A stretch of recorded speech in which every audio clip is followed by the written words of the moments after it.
L'apostasie est-elle à nos portes? Quid du sabotage du christianisme par bon nombre de ses partisans? Condensé du livre de Mark Hitchcock et Jeff Kinley par Claude-Alain Pfenninger. Avant-propos par Eric Ropp. Les problèmes posés par l'accentuation des comportements apostats ont conduit les rédacteurs de la revue La Bonne Nouvelle, dont je suis, à s'étendre encore sur le thème « La parole de Dieu et l'apostasie » dans le 3e numéro de la revue, paru en juillet 2020. La situation, loin de s'améliorer, montre une tendance générale à l'adaptation aux critères du monde. Les références à la parole de Dieu se font de moins en moins souvent et toujours moins clairement.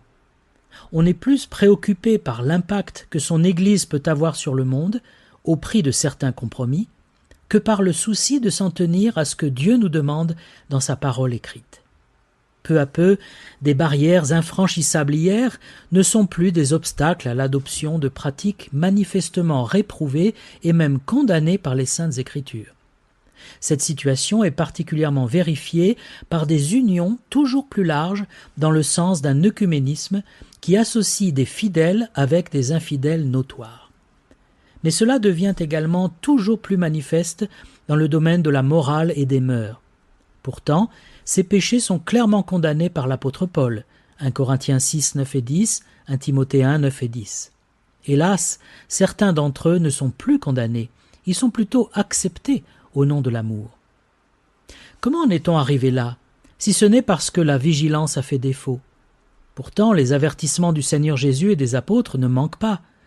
Mais lorsque l'amour, le vrai, se refroidit, Matthieu 24, 12, les portes s'ouvrent à beaucoup d'égarements.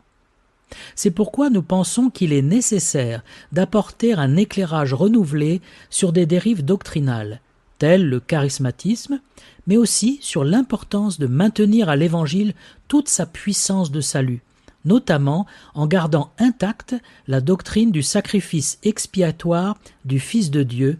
On peut s'inquiéter de constater combien de faux évangiles s'imposent jusque dans le camp évangélique. Pourtant, l'Écriture est claire.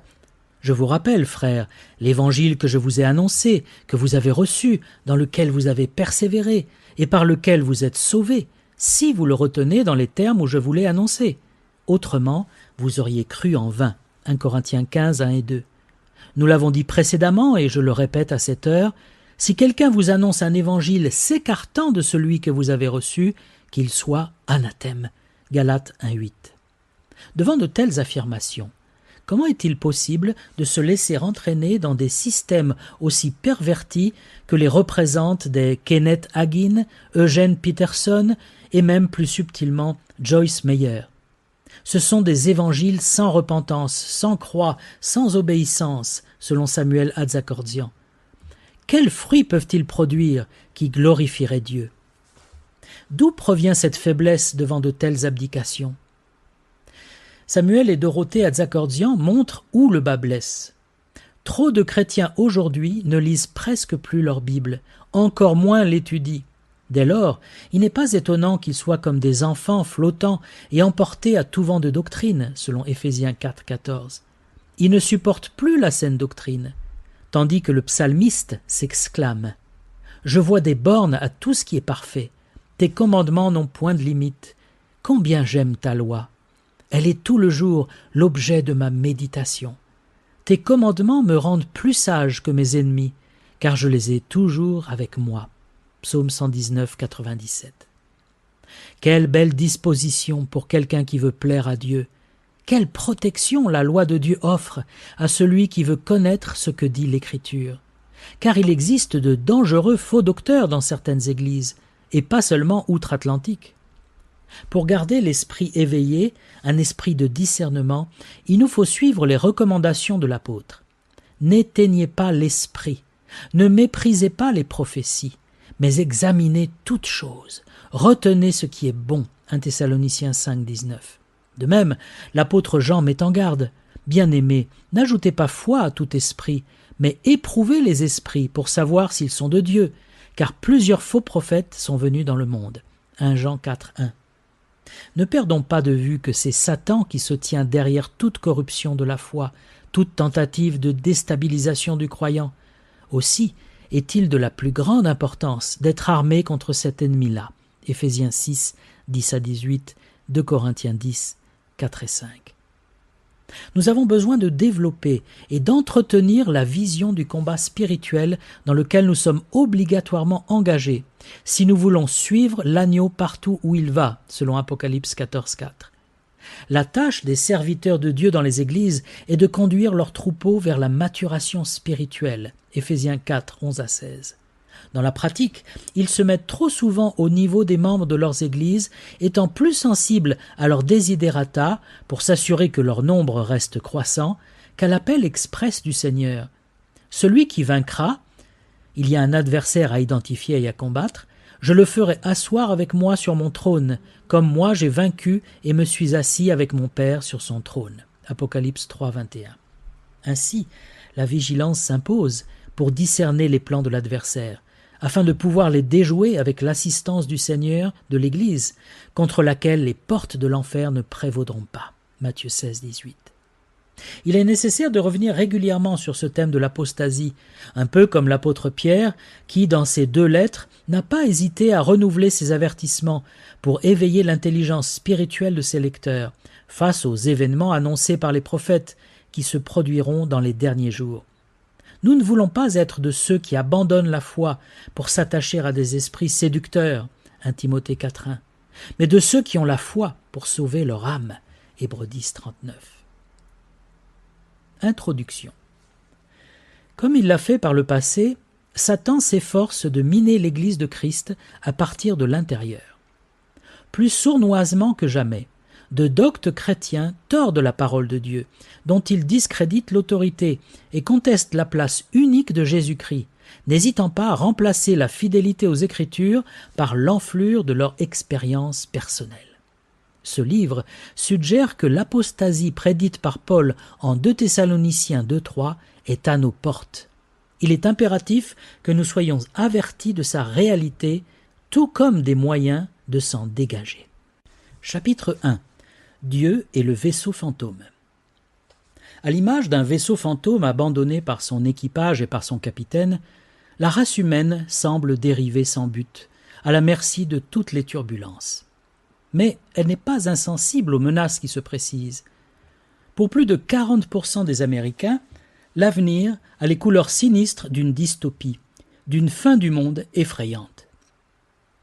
Les signes avant-coureurs sont nombreux: émeutes et soulèvements populaires, vagues incontrôlables d'immigrants, tueries de masse, avortements par millions, adaptation des lois aux exigences des lobbies LGBT et des idéologues du genre, inversion des critères du bien et du mal, rejet de l'héritage judéo-chrétien, instabilité croissante du monde politique et économique, effet délétère de la mondialisation à outrance, crise humanitaire, trafic d'êtres humains.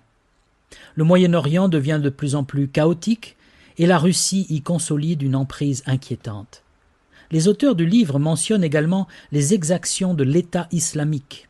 Ils constatent la mondialisation du djihad et du terrorisme. Bref, l'état de notre planète est tel qu'on pourrait se demander si Dieu en a gardé la maîtrise.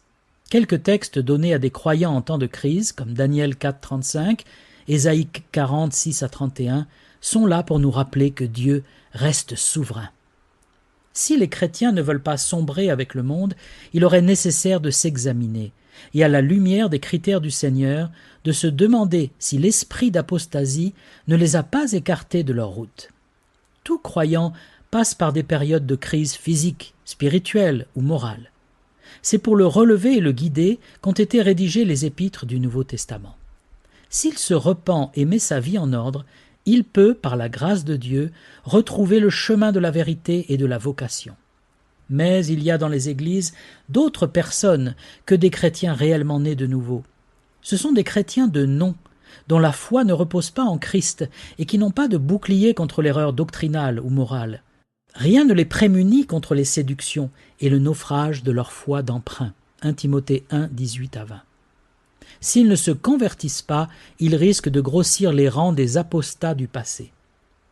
ne nous laissons pas troubler par le succès et l'assurance propre de ces faux docteurs.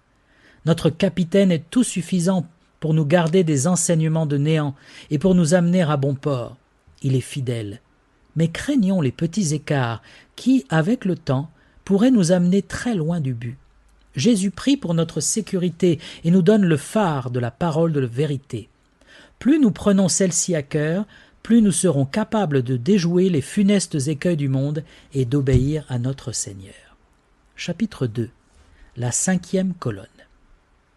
La 5e colonne désigne un commando infiltré incognito au sein d'une armée ennemie pour l'attaquer sournoisement de l'intérieur. L'histoire de l'Église nous apprend que celle-ci a toujours été attaquée de l'extérieur, la persécution, les idéologies adverses, et de l'intérieur, la 5e colonne des faux docteurs. Tandis que l'islam prétend toujours plus à l'hégémonie mondiale, le monde occidental s'efforce de jeter par-dessus bord son héritage judéo-chrétien. Des penseurs non chrétiens s'y appliquent depuis longtemps.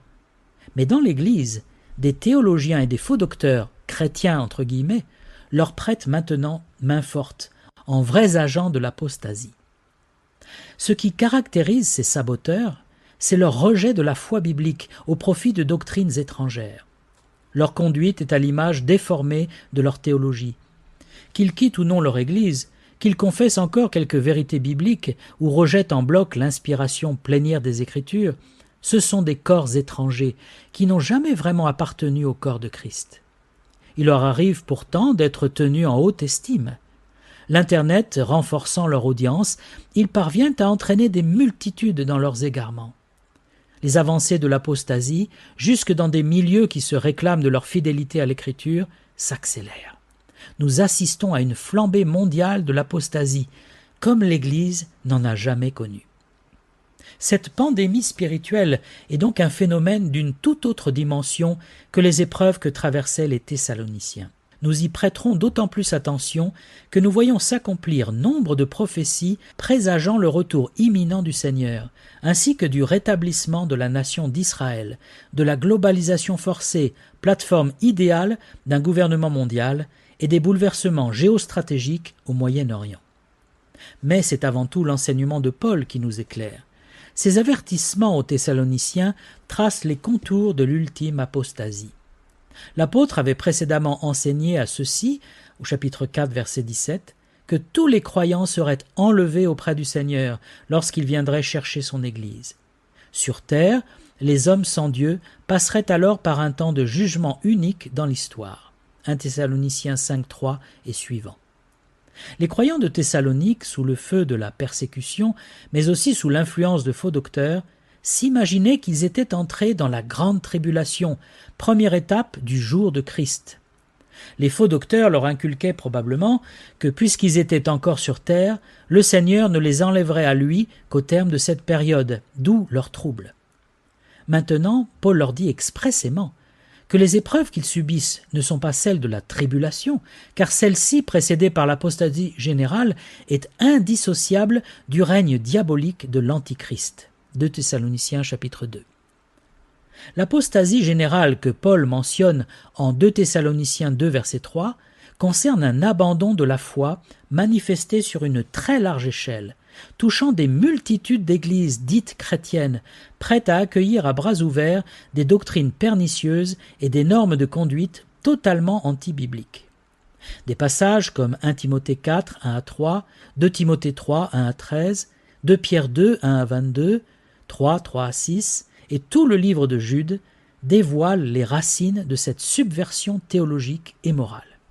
En appui de la prédiction de l'apôtre Paul, sont ensuite rappelées les convictions de serviteurs de Dieu contemporains. Elles concordent pour estimer qu'au moment du retour de Christ pour les siens, le monde dit chrétien sera marqué par l'apostasie et non illustré par un glorieux réveil. Nous nous trouvons certainement au seuil de cette époque. Chapitre 3. La foi de nos pères. Que faut-il croire ?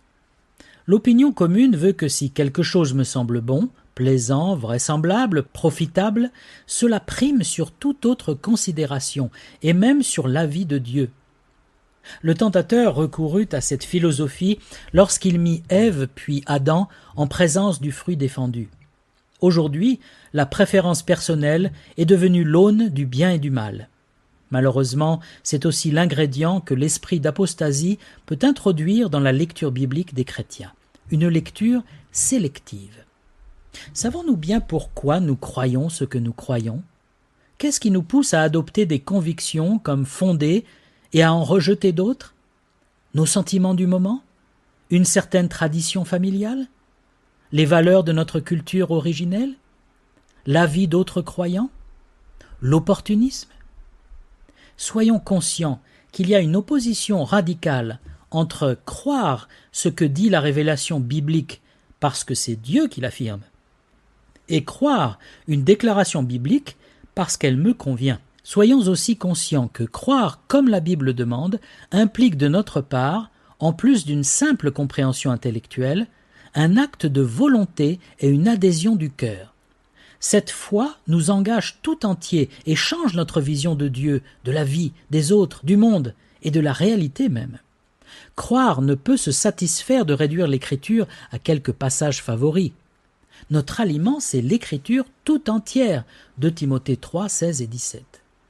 Comme celle-ci demeure immuable, actuelle, toujours pertinente et puissante, il est inévitable que le croyant authentique se heurte périodiquement à la science fluctuante du monde et à son hostilité. Jean 15, 18 à 27.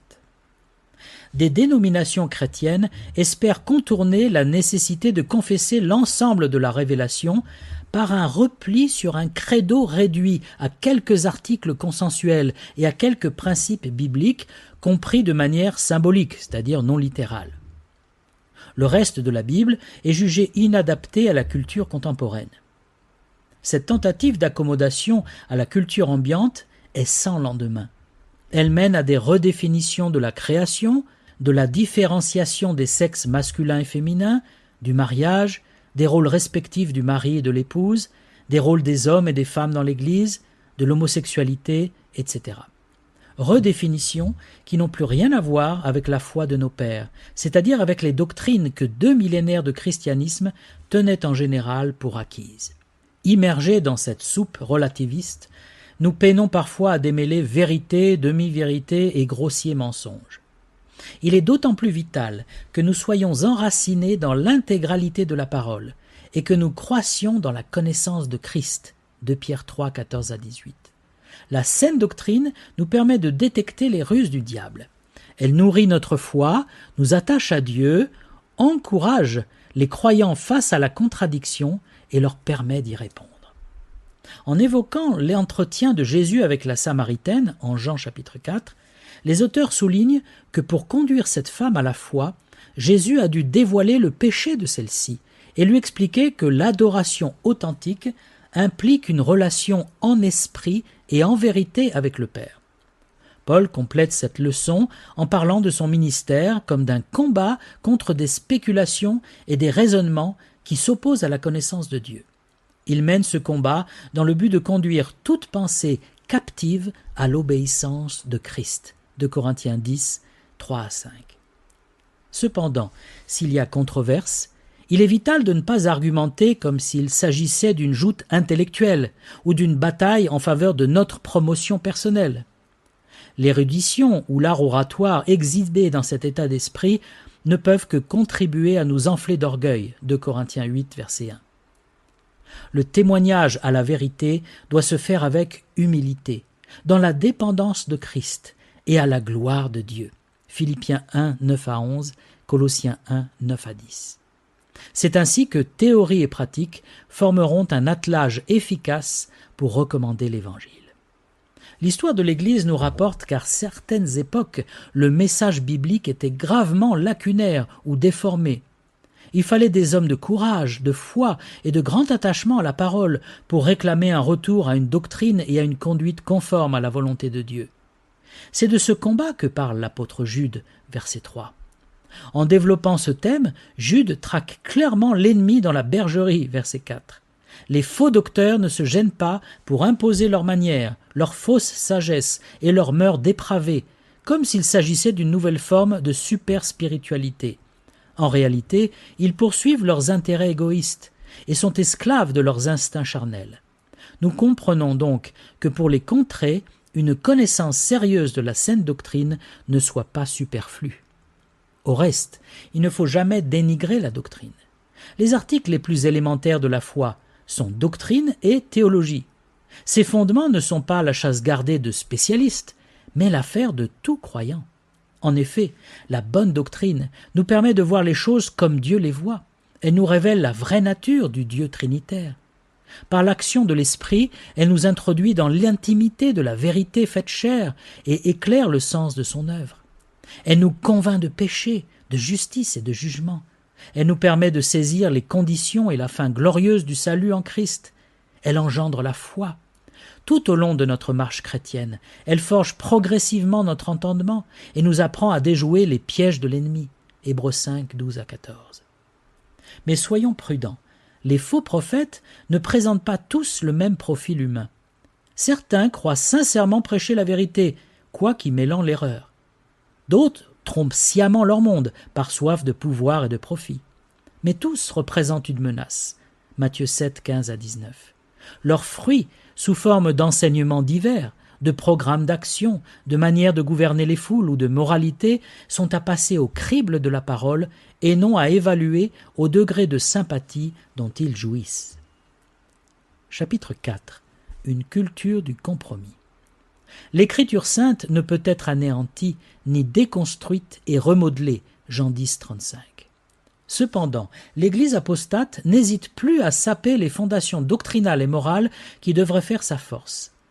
En cherchant des accommodements avec la culture ambiante, la voilà prête à brader des doctrines essentielles, telles l'inspiration et la toute-suffisance de la Bible, la naissance virginale du Sauveur et sa divinité, le salut en Jésus seul, par la grâce seule et par la foi seule, le retour personnel et visible de Christ sur terre.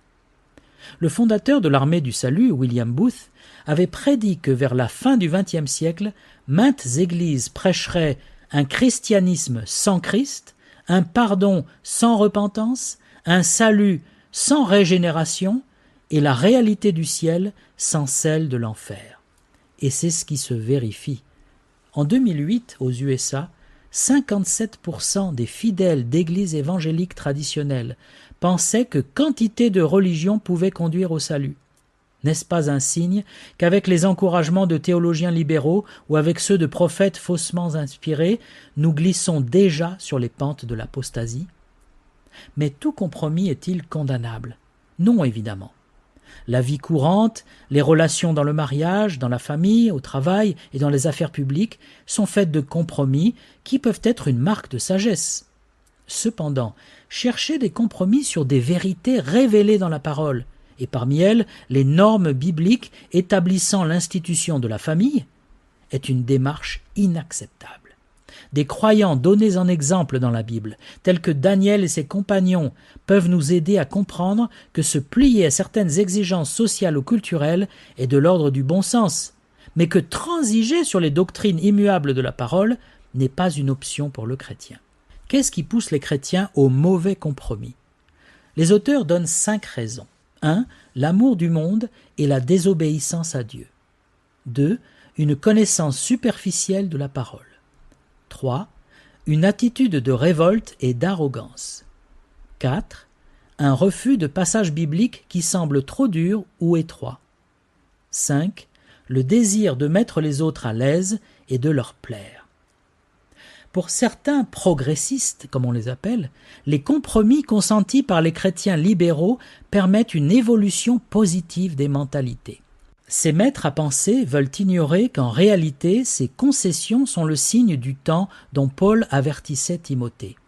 Car il viendra un temps où les hommes ne supporteront plus la saine doctrine, mais ayant la démangeaison d'entendre des choses agréables, ils se donneront une foule de docteurs selon leurs propres désirs, détourneront l'oreille de la vérité et se tourneront vers les fables. 2 Timothée 4, 3 et 4. Pourquoi la saine doctrine deviendra-t-elle insupportable? Entre autres, à cause du nouvel impératif de beaucoup de chrétiens. Évitons d'offenser qui que ce soit par nos convictions ou par un style de vie décalé. Si nous proclamons ouvertement que Jésus est le seul médiateur entre Dieu et les hommes, que tout le message biblique est intangible, que la repentance et la conversion à Christ sont une nécessité, que la Bible reste la norme de la morale sexuelle, etc., nous allons passer pour des bigots sans cœur et des misanthropes. Les influenceurs libéraux et progressistes jouent de l'épouvantail de la réprobation publique. Ils s'en servent comme d'un levier pour faire basculer les églises dans leur vue religieusement correcte. Pour vendre leur théologie alternative, ils s'appuient volontiers sur des récits bibliques choisis, tel celui de la femme adultère en Jean 8. Cet épisode est exploité pour démontrer que Jésus ne réglait pas du tout les litiges en s'appuyant sur la loi de Moïse. Sa compassion à l'égard des coupables, « je ne te condamne pas non plus », impliquerait que Jésus avait renoncé à condamner le péché comme tel.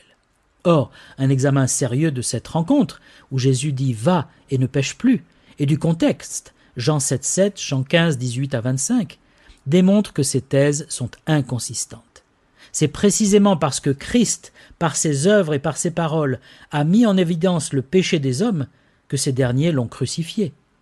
Veillons à ne pas défigurer le message biblique sous l'influence de ces fâcheux bergers. Soyons prudents et réalistes. Gardons-nous de citer l'Écriture pour dénoncer certains scandales tout en minimisant ce qu'elle dit de nos fautes personnelles ou de nos attitudes coupables. Ne lisons pas la parole en permettant à nos préférences ou à nos sentiments de nous diriger, au lieu de nous soumettre à l'Esprit de Dieu. Ne prêtons pas l'oreille à ceux qui nous incitent à reléguer la vérité scripturaire au rang des discours dangereux, dépassés, fauteurs de discorde, contraires à l'amour, voire incompréhensibles. Matthieu 7, 13 et 14, Jean 3, 36, Jean 8, 24. On ne peut dissocier Jésus de son message. Enfin, n'oublions pas que dès les origines de l'Église, de fidèles témoins de l'Évangile ont eu le courage de s'opposer publiquement à de graves hérésies, à leurs risques et périls. Par exemple, pensons au démêlé d'Athanase avec Arius, négateur de la divinité de Jésus. Excédé parce qu'Athanase s'était mis un très grand nombre d'adversaires à dos, un ami lui avait lancé « Le monde entier est contre toi !» et Athanase de répliquer « Alors, Athanase est contre le monde !» Ou encore l'opposition de Tertullien à l'encontre de chrétiens fabricants d'idoles qui prétextaient que cette industrie était la seule qui leur permettait de vivre, ce à quoi Tertullien avait répondu « Vous faut-il vraiment vivre ?» Le chapitre conclut « Peu importe que l'opposition devienne toujours plus acharnée et plus constante, nous devons prendre position pour la vérité joyeusement, avec grâce, communiquer son message aux autres avec amour et nous efforcer de la vivre personnellement au jour le jour par la puissance du Saint-Esprit. » Chapitre 5. Lorsque la tolérance devient intolérable. Légitime, moralement acceptable, un droit humain. Autant de qualificatifs que nous impose notre siècle pour accréditer des comportements que l'on aurait autrefois dénoncés comme inacceptables, honteux ou pervers. Comment comprendre cette subversion des valeurs traditionnelles ? Que nos contemporains cherchent à redéfinir le bien et le mal à leur guise, au détriment de la vérité, ne devrait pas nous étonner. Le cœur humain, trompeur par-dessus tout et incurable, selon Jérémie 17,9, sait prendre les mots en otage, les défigurer et remplacer leur compréhension ordinaire par un contenu antichrétien. Prenons le terme « amour ». La Bible nous l'a révélé dans sa plus vaste dimension. Dieu s'est pleinement manifesté en Jésus-Christ comme celui qui est amour. Il cherche à restaurer une relation d'amour entre ses créatures rebelles et lui-même. Ce Dieu a instauré entre l'homme et la femme une alliance fondée sur l'amour, le mariage. Il nous commande d'aimer notre prochain. Mais dans notre société qui évacue le Dieu de la Bible, l'amour se déconnecte de sa source. Le nouvel amour sert à justifier toute liaison sentimentale ou physique entre n'importe quel partenaire, sans considération d'âge, de sexe, de responsabilité, ni d'aucune convenance. Or, cet éclatement de la vérité en de multiples tâtonnements de fortune rend l'expérience de l'amour toujours plus précaire. La subjectivité égocentrique de l'amoureux prévaut sur les intérêts de quiconque. Les partisans d'une émancipation morale complète ne souhaitent pourtant pas être assimilés à des anarchistes. Leurs credos sont pleins de termes vertueux et habilement recyclés. L'harmonie ou l'unité dans la diversité, l'accueil et l'acceptation, la compassion, la justice et l'égalité, la spiritualité, les préjugés et l'esprit sectaire, la haine, le pardon, la vérité. La Bible a beaucoup à dire sur chacun de ces concepts. Elle les définit et oriente notre conduite en conséquence. Mais la compréhension actuelle de ces termes est, n'en doutons pas, aux antipodes de la vision biblique. Ésaïe 5, 20, 21 se joue sous nos yeux.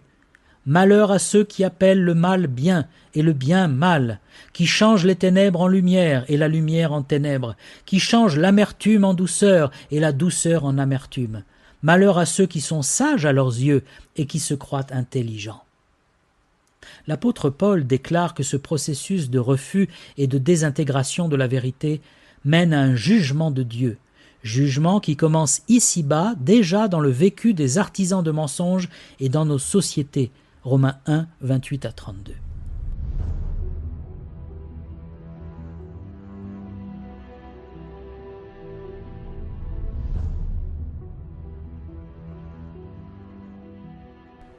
Que deviendront les chrétiens dans ce monde de fausseté? Notre ancrage dans la Bible telle qu'elle est nous vaudra d'être assimilés tôt ou tard aux propagateurs de haine, à des esprits bornés, opposés au progrès de leur temps, à des fauteurs d'inégalité. Nous sommes déjà accusés du péché impardonnable, l'intolérance. Or, en excluant la foi biblique des opinions qu'ils tolèrent, les tolérants trahissent leur parti pris. Ce jugement arbitraire porté sur le christianisme ne doit pas nous pousser à la radicalisation. À l'exemple de Dieu, nous avons toujours à faire preuve de tolérance dans nos rapports avec autrui. Avec ceux qui ne partagent pas nos convictions, nous nous exerçons à la patience et à l'espérance, car nous aussi nous étions autrefois esclaves de nos convoitises. Éphésiens 2, 1, 3. Dieu supporte les révoltes et les égarements des pécheurs. Il nous supporte malgré nos faiblesses et nos chutes, et il nous demande de supporter les faibles. Il fait preuve d'une tolérance patiente et miséricordieuse en vue du salut du plus grand nombre. 2 Pierre 3, 1 à 9. Mais ce que souhaite l'homme naturel, c'est que Dieu tolère le péché. C'est une impossibilité. En Dieu, la compassion, l'amour et la patience vont de pair avec la vérité, la justice, la sainteté, la sagesse et tous les autres attributs de sa divinité. Dieu est étranger au laisser-aller et au laisser-faire d'aujourd'hui. Par conséquent, les chrétiens ne peuvent pas rester muets devant la montée de l'impiété. Jésus, dans ses lettres aux 7 églises, loue les gens d'Éphèse parce qu'ils ne tolèrent pas les méchants, Apocalypse 2.2. Mais il blâme les croyants de Thyatire parce qu'ils tolèrent la fausse prophétesse Jézabel, Apocalypse 2.20. Il est parfois nécessaire de s'afficher avec respect et sans orgueil légaliste. Derrière les comportements et les raisonnements de ceux qui aspirent à une tolérance sans frontières, il y a une volonté, un chef d'orchestre, à savoir le prince de ce monde, Satan, le père du mensonge. En face de lui, la parole nous décrit un Dieu dont les yeux sont trop purs pour voir le mal, Habacuc 1.13. Si Dieu supporte les pécheurs, ce n'est pas par faiblesse ou par indifférence, mais parce qu'il est miséricordieux et compatissant, lent à la colère et riche en bonté. Psaume 103, verset 8. Un temps vient où Dieu fera comprendre l'étendue de son intolérance à l'égard de ceux qui le défient avec arrogance. Le sort réservé à la terre pendant la tribulation ultime, Apocalypse 6, 15 à 17, nous en donne un avant-goût. N'ayons pas peur d'être marginalisés ou stigmatisés parce que nous refusons les nouveaux critères du bien et du mal. La foi biblique n'est pas négociable. Chapitre 6. La moralité en chute libre. Une alarme retentit dans le poste de pilotage, intimant l'ordre au commandant de prendre immédiatement de l'altitude. Celui-ci répond par un juron, certain que le système d'alerte est détraqué, et il refuse d'obtempérer. L'avion s'écrase contre la montagne. Aucun survivant. Cette tragédie illustre une vérité. Ce que l'on croit modèle nos actes et leurs conséquences. Il en va de même de notre relation à la parole de la vérité. Y croire garantit notre sécurité éternelle. s'en détourner mène à de fausses persuasions, puis à une vie faussée, voire à la débâcle morale. L'apôtre Paul parle de cette chute libre de la morale en 2 Timothée 3, 1 à 13. Il en donne 19 caractéristiques terribles. Le lecteur pourrait se dire qu'à toute époque, ces marques de décadence ont pu se manifester ici et là. Mais le passage établit une distinction. Sache que dans les derniers jours surgiront des temps difficiles. Les derniers jours correspondent à toute la période qui va de l'ascension du Seigneur jusqu'à son retour. Les temps difficiles sont des saisons, des temps particuliers, des temps funestes et chaotiques qui reviennent peut-être de manière cyclique, mais aussi des temps qui ponctuent une tendance générale à la dégradation qui atteindra son comble dans les années précédant le retour du Seigneur. Ces réalités que Timothée doit considérer avec le plus grand sérieux ne concernent pas seulement le monde extérieur. Elles menacent surtout l'Église, parce que les péchés du monde risquent de devenir ses péchés. Le contexte indique en effet que les hommes en question professent Dieu et ont gardé une forme de piété, même s'ils renient ce qui en fait la force. Ils incarnent une chrétienté devenue hypocrite. Que leur religiosité ait gardé une belle liturgie ou qu'elle s'exprime par une bruyante exubérance, ils ne connaissent plus la puissance de transformation de l'Évangile. En tête de liste de cette pseudo-chrétienté se trouvent des hommes épris d'eux-mêmes, repliés sur eux-mêmes, soucieux d'eux-mêmes, autosuffisants. Leur narcissisme est la fontaine polluée d'où découle toute forme d'inconduite, y compris l'hédonisme idolâtre de ceux qui chérissent le plaisir à la place d'aimer Dieu. L'auteur du livre conclut ainsi cette section. Ce que nous apprenons de ce passage, c'est que pendant les derniers jours, il y aura pour l'Église des temps d'apostasie morale particulièrement graves et terribles. Le courant général et la trajectoire du monde entraîneront l'Église professante vers une décadence et un abandon toujours pire. Pourquoi en arrivera-t-on à un tel marasme ? Une anecdote nous aidera à le comprendre. Pour remédier à l'inclinaison toujours plus forte de la tour de Pise, on a demandé à des enfants de suggérer des solutions. L'un d'eux a proposé un remède original. Il suffit de construire des bâtiments inclinés dans le voisinage de la tour, et plus personne ne remarquera le problème. Cet enfant raisonne comme le chrétien, qui constate que le monde penche de plus en plus vers le mal. Il estime qu'en s'inclinant avec les autres, il ne choquera personne. Cette stratégie ne se traduit pas nécessairement par un rejet massif de la Bible, mais plutôt par l'abandon de normes de conduite claires, par une morale qui s'adapte complaisamment aux circonstances, par le choix de ce qui est le plus gratifiant. Pratiquement, ce chrétien rejoint les rangs des hommes sans Dieu, aux yeux desquels tout ce qu'ils choisissent semble pur. Proverbe 16, 2, 25, Proverbe 21, 2, Proverbe 30, 12. Le temps est déjà là où des communautés chrétiennes suivent docilement le monde sur les toutes nouvelles normes en matière de sexualité, de confusion des genres, d'euthanasie, d'avortement, etc. Un tel égarement n'est pas surprenant. L'immoralité de l'apostasie n'est elle-même que la suite de l'abandon de la saine doctrine. Et concrètement, cet abandon finira par se tourner en rébellion contre Dieu et contre son Fils, puisque l'apostasie déroulera le tapis rouge à l'Antichrist à venir. C'est pourquoi l'apôtre Paul, dans la même épître, en 2 Timothée 3, 14 à 17, prend soin de rappeler à son enfant spirituel que, quoi qu'il advienne, Dieu et la parole ne changent pas. Les critères ne changent pas. Le salut est possible pour ceux qui s'accrochent à l'enseignement divin et le pratiquent.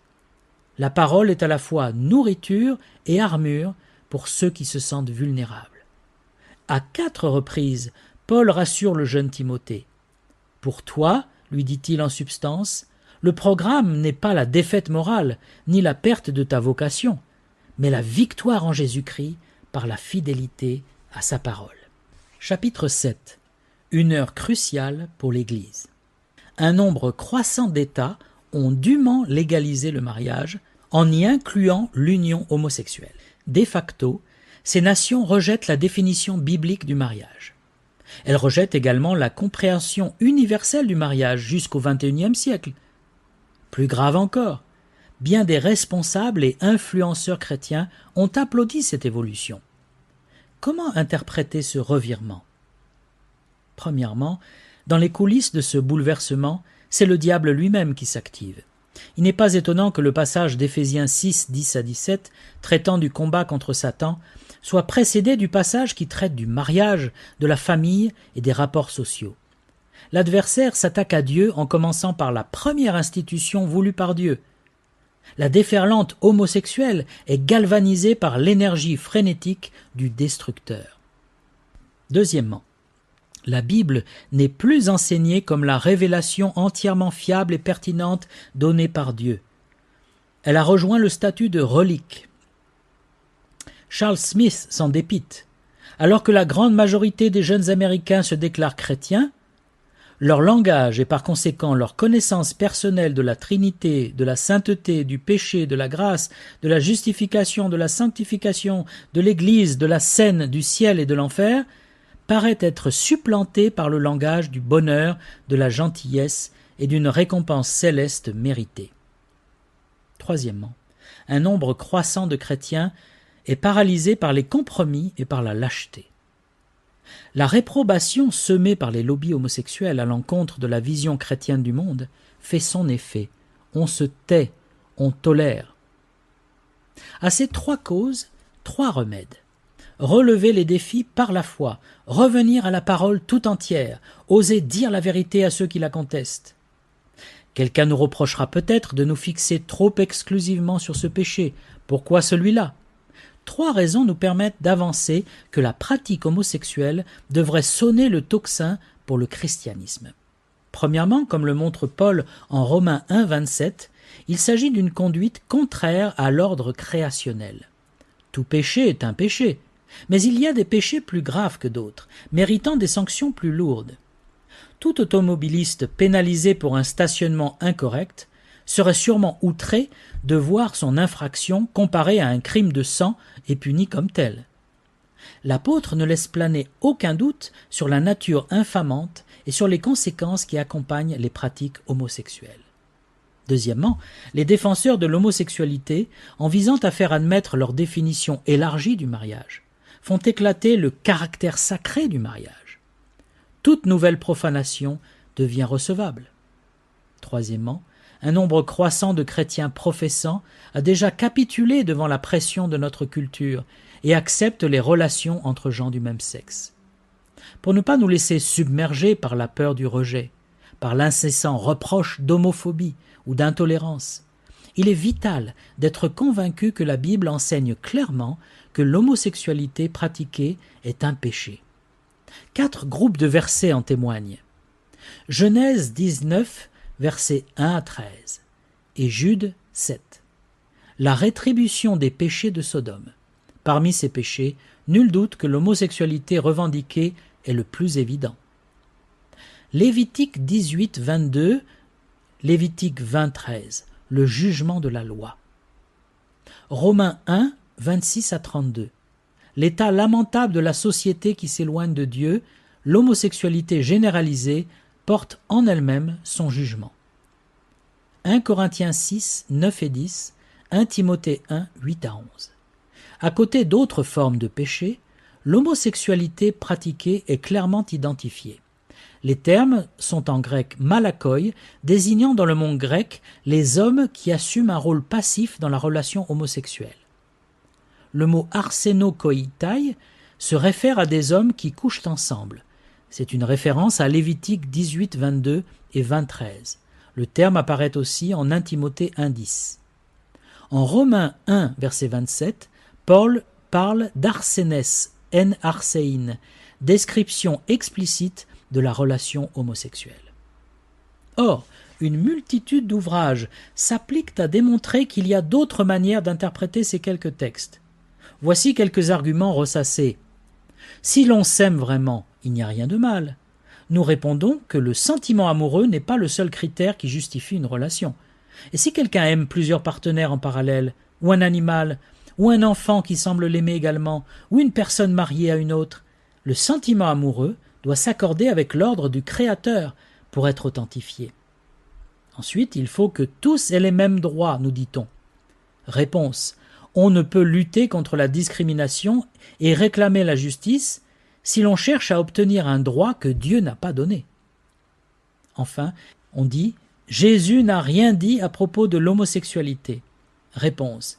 Jésus n'a pas fait allusion à tous les péchés décrits dans la loi, ni à tous ceux qui sont possibles. En revanche, il a mentionné Sodome à plusieurs reprises pour avertir ses auditeurs de la réalité du jugement de Dieu. Notons qu'à la fin du passage de Romains 1, 24 à 32, Paul signale que les hommes en révolte ont parmi eux des avocats tout trouvés.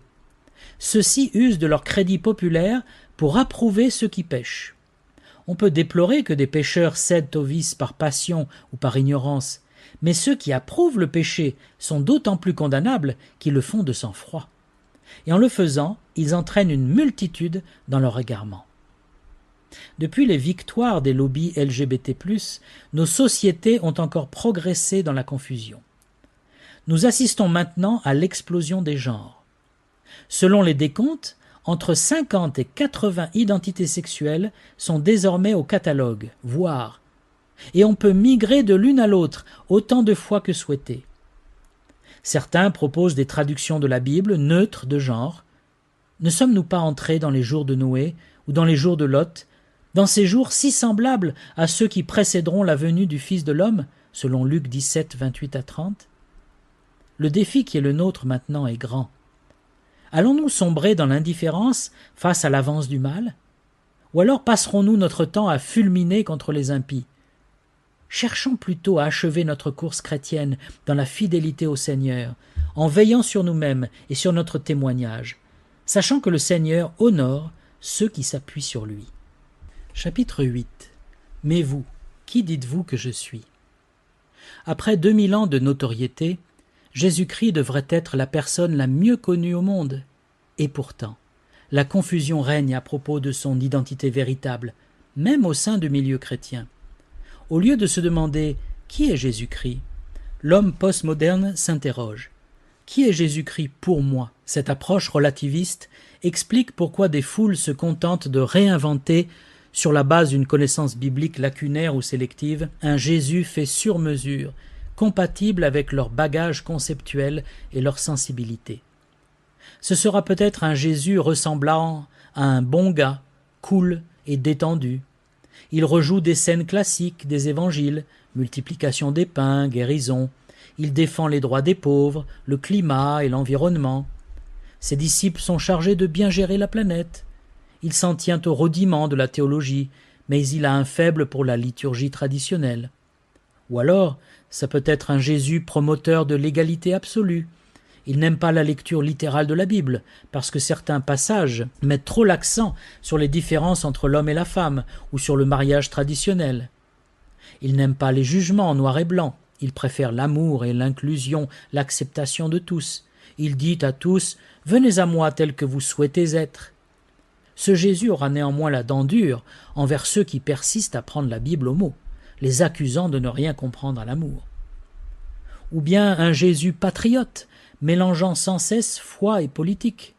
Il recommandera volontiers les valeurs traditionnelles et se réjouira de la prospérité économique. Il soutiendra l'armée et exaltera sa nation, nouveau peuple élu. Le salut éternel des individus ne le concernera qu'accessoirement. Tous ces Jésus, récupérés par diverses mouvances, gardent tous quelques éléments du modèle d'origine, mais contribuent à façonner des représentations du Sauveur infidèles à l'Écriture, des caricatures.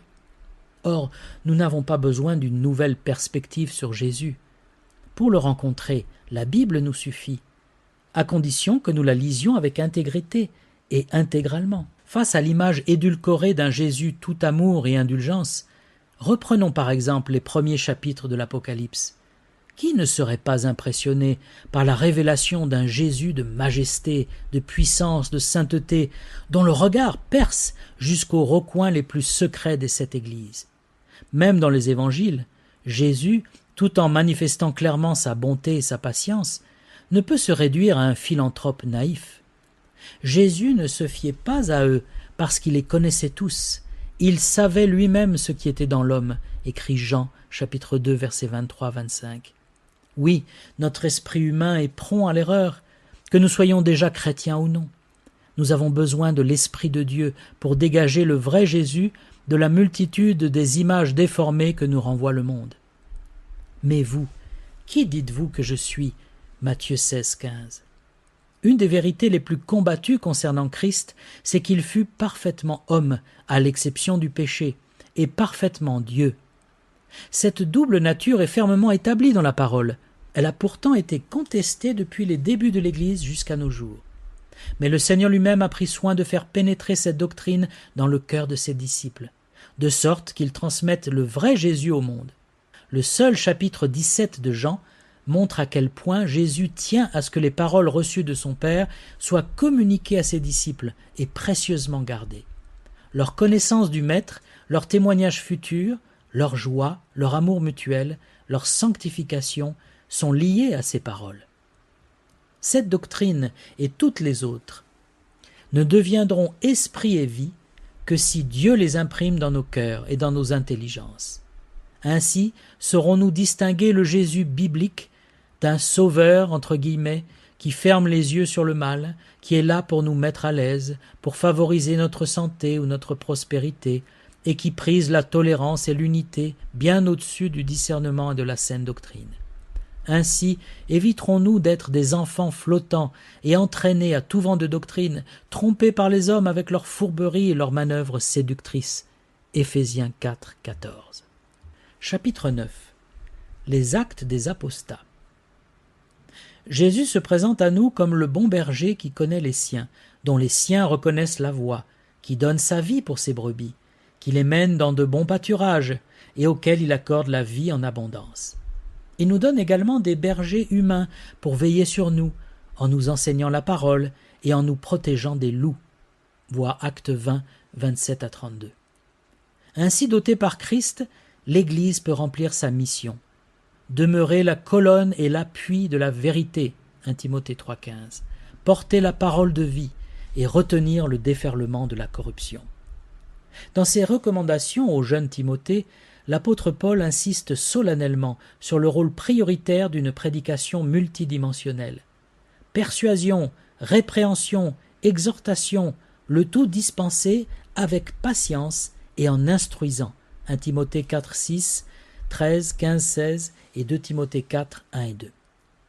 Or, ces mots d'ordre précèdent l'avertissement prophétique suivant, car il viendra un temps où les hommes ne supporteront plus la saine doctrine, mais au gré de leurs propres désirs et pris de la démangeaison d'entendre des choses agréables, ils se donneront maître sur maître, ils détourneront leurs oreilles de la vérité, ils se tourneront vers les fables, de Timothée 4, 3 et 4. Ce passage fait écho à celui de 1 Timothée 4, 1 et 2, mais l'Esprit dit expressément que dans les derniers temps, quelques-uns abandonneront la foi pour s'attacher à des esprits séducteurs et à des doctrines de démons, par l'hypocrisie de faux discoureurs. Nous retrouvons l'annonce du phénomène discuté au début de ce livre, c'est-à-dire la réalité de l'apostasie. Le Nouveau Testament qualifie ces discoureurs d'agents du père du mensonge, Satan, et de ses troupes démoniaques. Ces faux apôtres trompent premièrement par leur apparence. Ils semblent justes et bienveillants. De prime abord, ils savent se montrer charismatiques, crédibles, sympathiques, humbles. Deuxièmement, ils trompent par leur message, un subtil mélange de références à l'amour de Dieu, de promesses d'un monde de justice, de paix, d'égalité, de révélations surnaturelles parfois. Mais tôt ou tard, on s'apercevra que leur programme omet des pans entiers de la parole et cloue au pilori les convictions dites archaïques des fondamentalistes. En fait, ce sont la personne, l'œuvre et le message de Christ que ces anges de lumière tentent de noyer. Que nous reste-t-il de meilleur à leur opposer que ce décret du Seigneur ? Le ciel et la terre passeront, mais mes paroles ne passeront pas. Matthieu 24, 35. N'hésitons pas à passer au crible ce que nous entendons. Tel prétend nous apporter une version dépoussiérée ou émergente de l'Évangile. Examinons son message. La divinité de Christ y est-elle reconnue ?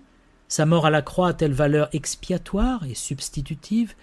Jésus est-il le seul chemin vers Dieu, le seul sauveur, le seul médiateur ? Suffit-il de croire en lui pour être sauvé? La Bible est-elle inspirée de Dieu, sans erreur, infaillible? Dieu est-il un en 3 personnes? Le ciel et les peines éternelles sont-ils des réalités? Dieu est-il le Créateur selon Genèse 1 et 2 et selon les termes de Christ lui-même en Matthieu 19? Christ va-t-il revenir corporellement? Etc. Méfions-nous de ceux qui embrigadent les chrétiens sous prétexte d'évangéliser les masses, mais qui restent équivoques sur ces vérités. L'ennemi utilise également l'esprit de notre temps, la mentalité qu'il a contribué à forger. Les anciennes certitudes sont devenues des sables mouvants. Un événement en chasse un autre, rien n'est inscrit dans le marbre, tout est sujet à révision. L'autorité de la Bible subit cette érosion. Par conséquent, les chrétiens ont tendance à ne plus lui accorder le même crédit. Trop de voix lui font concurrence. Si c'est le cas dans notre vécu personnel, il est sage d'écouter l'avertissement du Seigneur à l'église de Sardes. Rappelle-toi donc comment tu as reçu et entendu la parole, garde-la et repens-toi.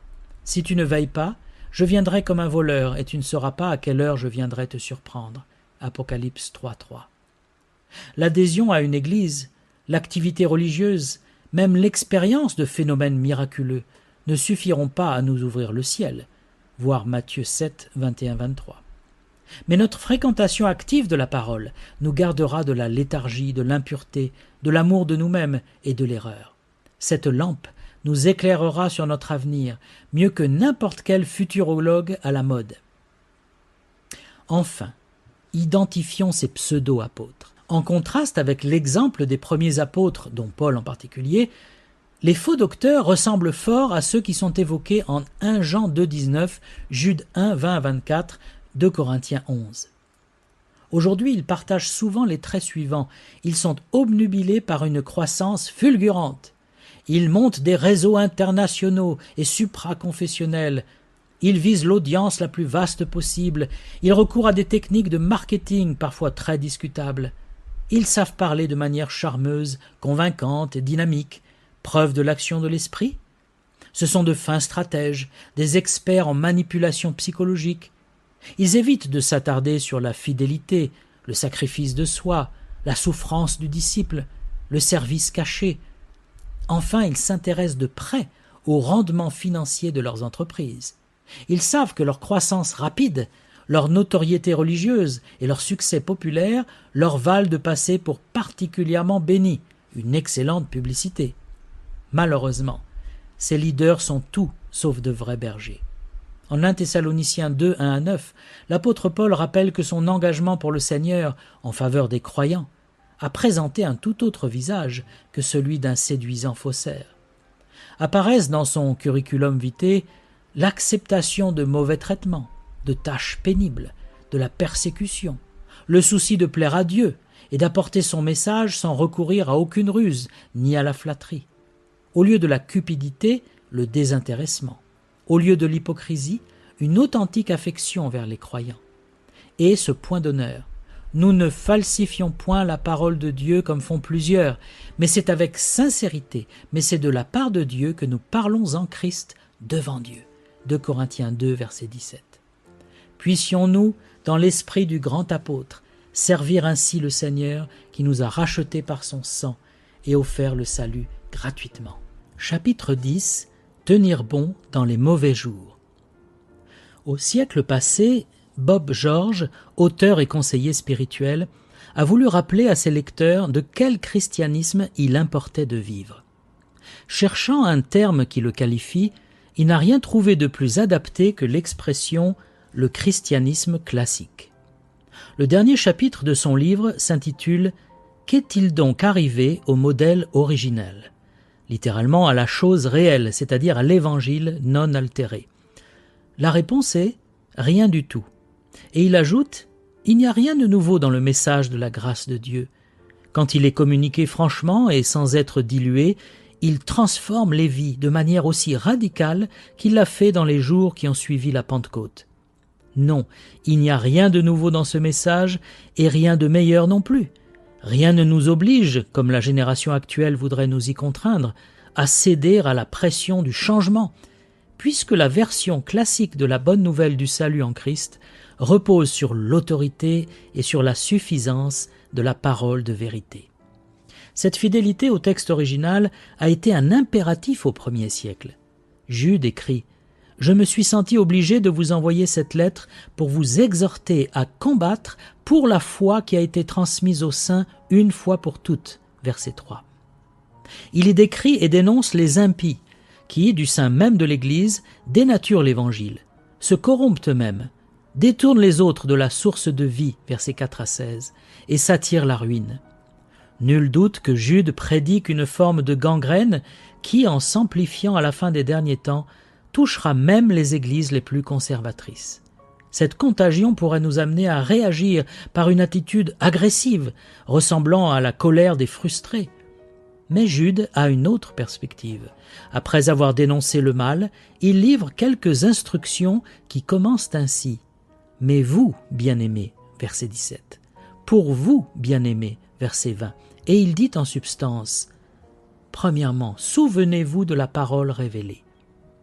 Mais vous, bien-aimés, souvenez-vous des choses annoncées d'avance par les apôtres de notre Seigneur Jésus-Christ. Ils vous disaient que dans les derniers temps, il y aurait des moqueurs, marchant selon leur convoitise impie. Ce sont ceux qui provoquent des divisions, hommes sensuels, n'ayant pas l'esprit. Jude 17, 19. Les croyants doivent être pénétrés de la portée prophétique de la révélation, de sorte qu'ils ne soient pas dupes de l'apostasie quand elle survient. Deuxièmement, maintenez-vous dans l'amour de Dieu.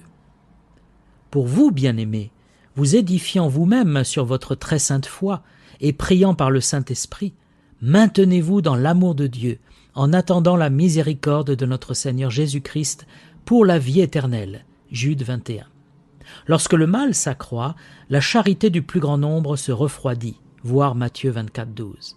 Toutefois, le désir de Dieu, c'est de nous voir rester en communion d'amour avec lui. Il nous indique les moyens pour demeurer en lui. Veillons à nourrir notre foi, prions en laissant l'esprit et non nos fantaisies charnelles inspirer nos pensées. Cherchons à ne pas compromettre, par nos désobéissances, notre communion avec notre Père céleste. Et enfin, anticipons joyeusement le retour de notre Seigneur sans douter de notre salut. Troisièmement, prenez soin de ceux qui s'égarent. Reprenez les uns, ceux qui contestent, ou ayez pitié des uns de ceux qui doutent. Sauvez-en d'autres en les arrachant du feu, et pour d'autres encore, ayez une pitié mêlée de crainte, haïssant jusqu'à la tunique souillée par la chair. Versets 22 et 23. Dans une église menacée par l'apostasie, nous sommes appelés à secourir, avec beaucoup d'humilité, ceux qui sont déjà affectés par ce poison. Les uns sont déstabilisés, ils hésitent, doutent, posent un peu trop de questions. Il faut leur parler gentiment, mais fermement. Parmi eux, d'autres sont déjà en train de retourner leur veste, de démissionner. Un jugement terrestre ou éternel les attend. Le feu est déjà évoqué au verset 7 de Jude. À nous de les replacer devant les vérités de la Bible qu'ils ont abandonnées au profit de l'erreur.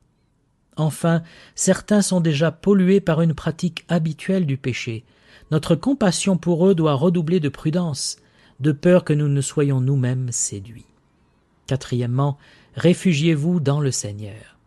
Or, à celui qui peut vous préserver de toute chute et vous faire paraître devant sa gloire irrépréhensible et dans l'allégresse, à Dieu seul notre Sauveur, par Jésus-Christ notre Seigneur, soit gloire, majesté, force et puissance, dès avant tous les temps et maintenant et dans tous les siècles. Jude 24, 25. Tout chrétien véritable reste à tout instant dépendant de la grâce, de la puissance et de la fidélité de Dieu. Heureusement, cela signifie que nous ne sommes pas les premiers garants de notre réussite terrestre et éternelle. C'est Dieu qui nous a créés physiquement et spirituellement. C'est lui qui a la puissance de nous garder de tomber, de nous pardonner si nous péchons, de nous purifier en vue de notre réunion avec lui. Si nous peinons à nous représenter cette œuvre de Dieu en notre faveur, il suffit de regarder à l'œuvre parfaite de Christ. Notre fragilité personnelle, les infirmités de l'Église actuelle, l'apostasie, le mystère de l'iniquité, déjà si évident, tout cela ne met pas en péril notre sécurité éternelle et notre espérance. Voir Romains 8, 35 à 39. Le dénouement sera assurément à la seule gloire de Dieu. Pour commander ou participer à cet effort, Par cette publication, nous souhaitons vivement informer et avertir nos chers frères et sœurs de langue française. Le fardeau qui pesait sur le cœur de Jude est celui-là même qui nous contraint à agir. Bien-aimés, comme je désirais vivement vous écrire au sujet de notre salut commun, je me suis senti obligé de le faire afin de vous exhorter à combattre pour la foi qui a été transmise aux saints une fois pour toutes. Jude, verset 3. Cette brochure est offerte et envoyée gratuitement et sans frais. Si elle vous a été utile, vous aurez peut-être à cœur de la faire connaître en la diffusant auprès de ceux qui pourraient en tirer profit ou en participant avec nous aux frais d'impression à l'adresse ci-dessous. Veuillez envoyer tout don affecté à Voix dans le désert, VOIX, Centre culturel biblique de partage. 19 avenue Louis Mazet, MAZT. 46 500, Gramma, GRAMAT, France. Que le Seigneur dirige vos cœurs pour l'accomplissement de sa volonté.